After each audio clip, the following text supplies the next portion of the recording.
Hello, my beautiful friends. Welcome back to Alien Protocols. Don't worry, gang, about someone telling me to bring down the video. I don't want to fight with anyone. I don't want to distress people too much or anything. And I'd just rather move on. Nothing can stop the disclosure of information, and there's so much more to talk about. And in this episode, I want to talk about something really interesting and something I've thought about many times.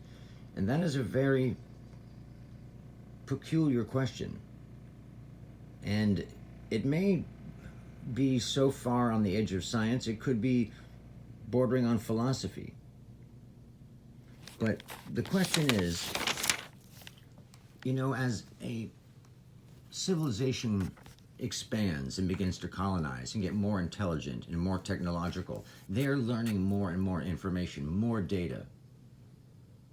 And like we spoke about in a previous episode, we, in terms of the Milky Way galaxy, are relatively like, in this sort of position, what we believe now, between spiral arms, which is less busy and allowed us to evolve without too much devastation or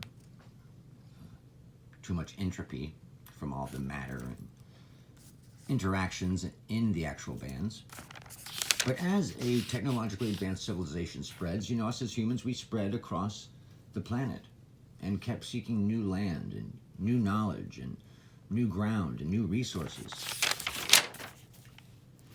After just a few moves, if they have a type of von Neumann probe that reproduces itself,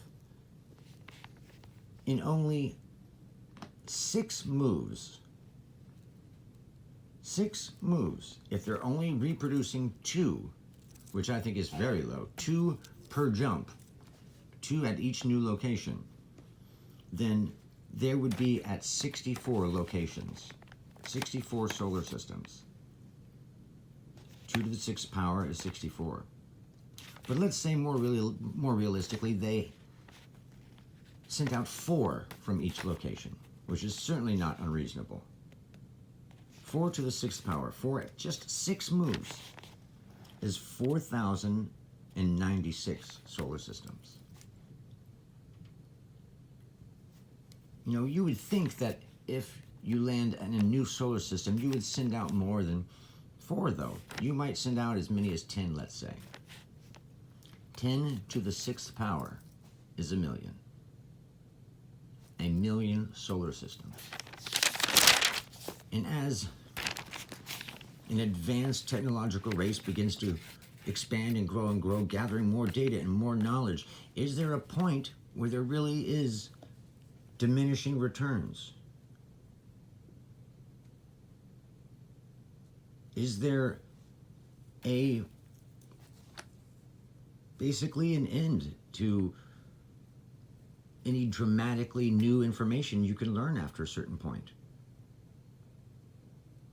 Yes, I think God's dynamism in the universe, every different solar system that can create life will have so many different variations it would be incredibly difficult to pre-calculate. But remember, as a civilization is spreading, its technological rate of advancement is increasing exponentially. We're getting smarter and smarter as time passes, and the rate at which we get smarter doesn't stay the same. It grows by orders of powers. So even by as much as a quarter of a galaxy, we might be able to pre-calculate almost anything. Or they. What do you guys think? Do you think there is an end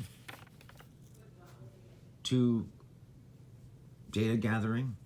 Even if they ran billions of simulations on all sorts of different universes and conditions and everything, is there a diminishing returns? I think there certainly is a diminishing returns, but could they get to an end? It's a really cool question. I would love to hear what you guys think. Much love.